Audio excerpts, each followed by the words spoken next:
Today, we are going to talk about pencils, rubber ducks, and question marks. It just gets weirder and weirder, doesn't it? And we're going to talk about what those have to do with learning. Who can tell me what these three things could possibly have to do with learning? Does anybody have any ideas?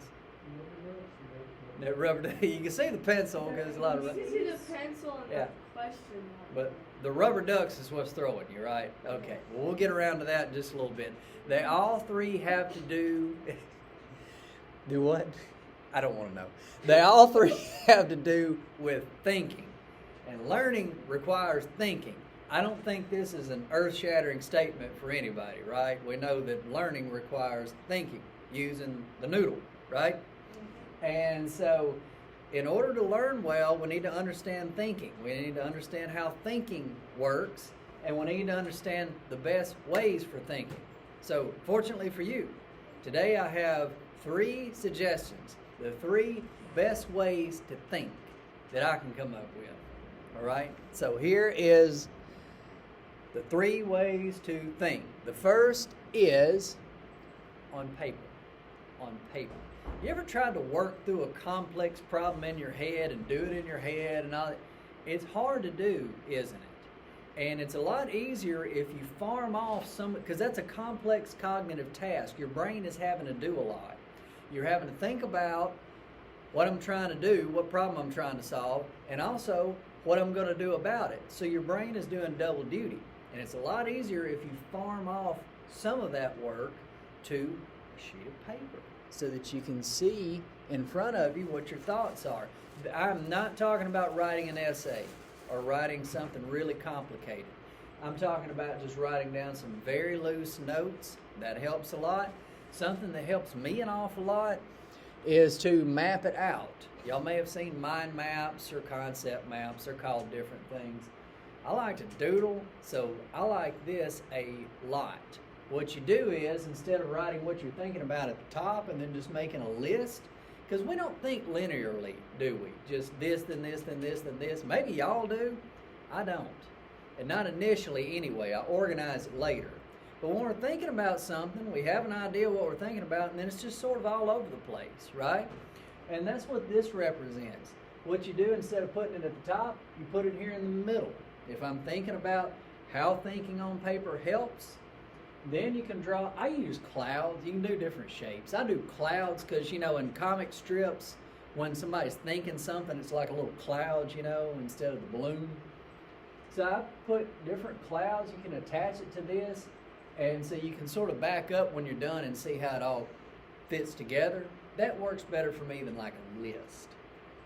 You can follow my thought process on this. I always start on the left-hand side. You don't have to. It doesn't matter. It's just arbitrary.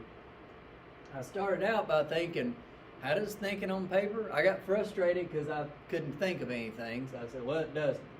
Well, sometimes it helps just to put it out there to think about it. So after I did that, I thought, well, I can think of a couple ways it does. So it does.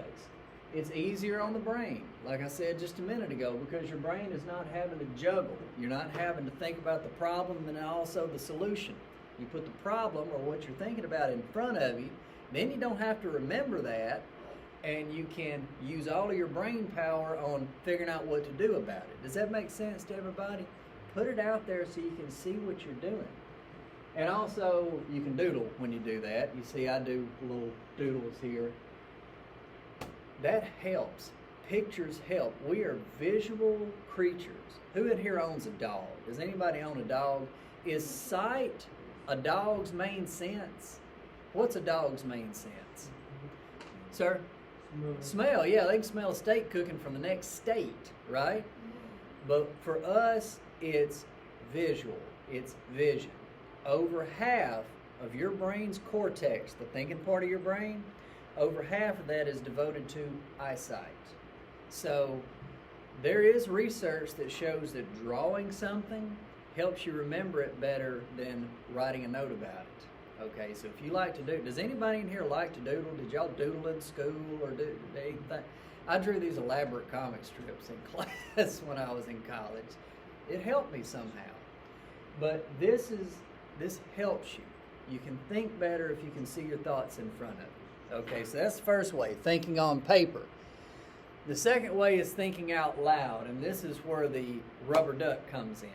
Okay, thinking out loud. But first, I have to talk to you about something weird, and that is talking to yourself. Does anybody in here talk to yourself? You know the old saying about talking to yourself, right? You're not crazy if you talk to yourself until you start answering. That's right. Exactly.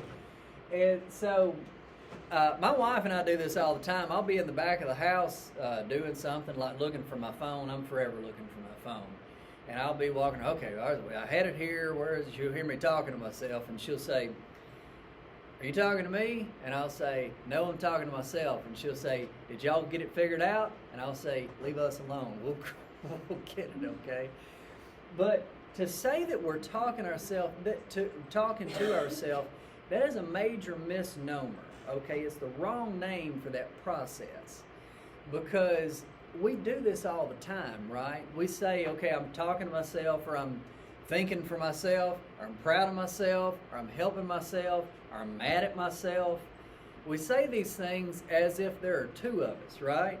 If we say we're talking to ourselves, it kind of sounds like there's me talking to other me about whatever. And that's fine until you look in the mirror and count the people, right? And there's only one of you. So when we say we're talking to myself, what we really mean is I'm taking an idea and I'm sort of throwing it up on a screen so I can look at it. We have to use language in order to think about things, right? Either actual words or pictures or even motion. You know, we think in this way. And so what we're doing when we're talking to ourselves is using language to get it out there so we can see it.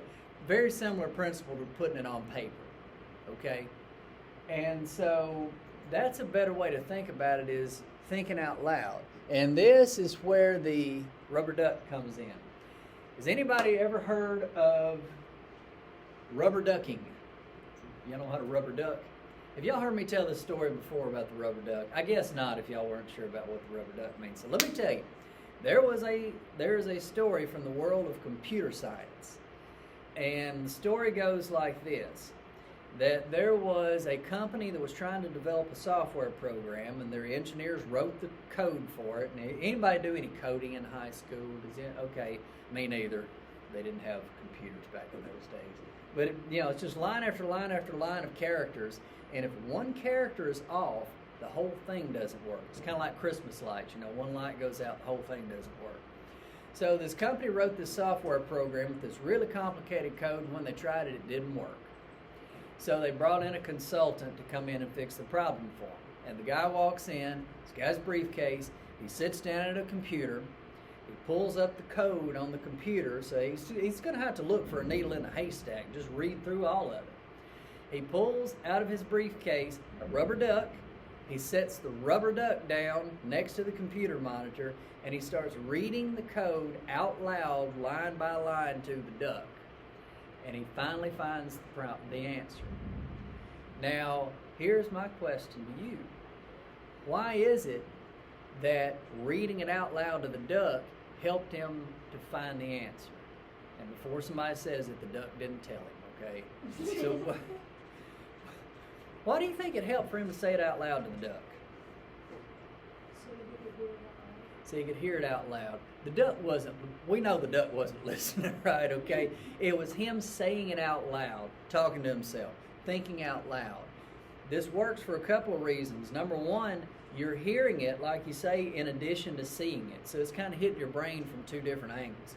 But also, we can think in our brains a lot quicker than we can speak out loud, right?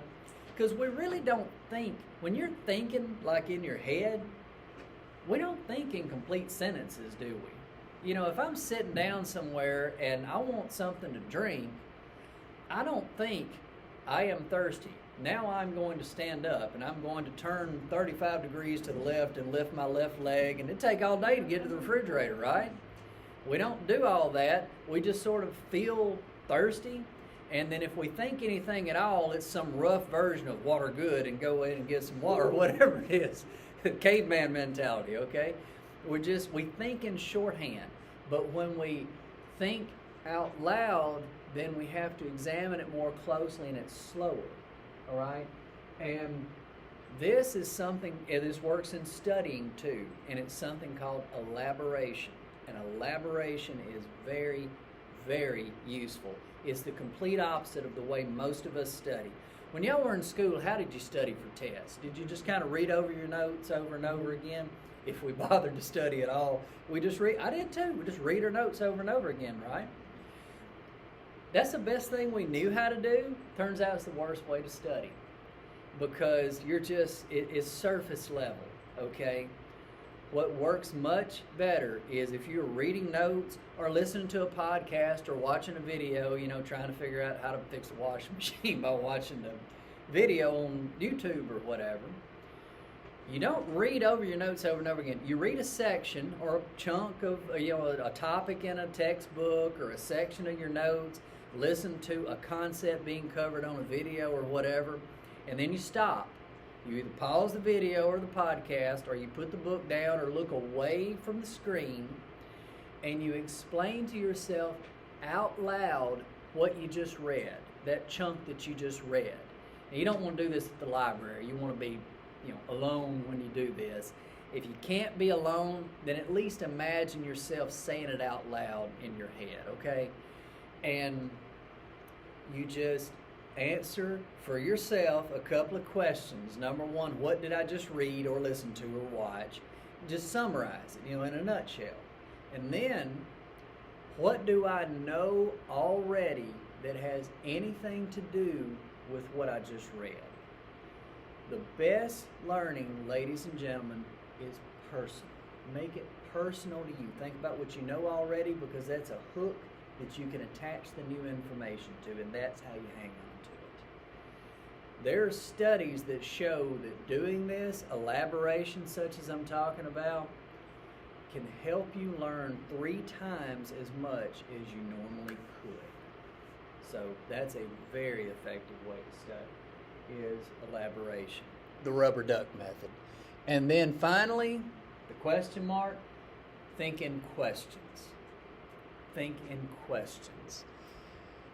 The best sentences in the world end in a question mark because questions open us up. People ask you questions, it's as if they want your opinion, right? And it's the same thing when we're thinking about things. We by and large, we all speak far too much with periods, right? We think in statements too much. Go to social media. Do you see any questions being asked? No, you see one opinion right after another. Everybody is happy to let you know their opinion. And questions do something much different. What questions do is they show curiosity. Curiosity is the most important starting point in learning anything, is to be curious about it, okay? That shows curiosity. It shows that you don't know everything about it, and you're admitting to yourself that you don't know everything about it. You can't learn anything if you already know everything.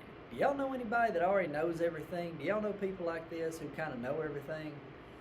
They're out there if you don't. How well do you think that they learn anything? They don't, because they already know everything, right?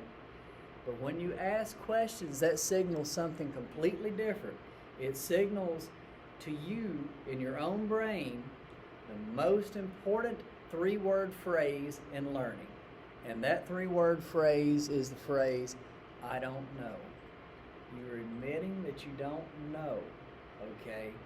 And when you admit that you don't know, that's the starting point for learning, because that triggers the most important 2-word phrase in all of learning. And that 2-word phrase is, I wonder. Let me give you an example. Who in here hates algebra? Just come. Everybody does, I'm sure. I'm not a gigantic fan myself, although it is really useful, believe it or not. What is it that you hate about algebra? Is it the fact that there's letters where numbers are supposed to be? Everybody said there should be a Y in a math problem. So we can either say a statement. You see how that ended with a period? There shouldn't be a Y in a math problem.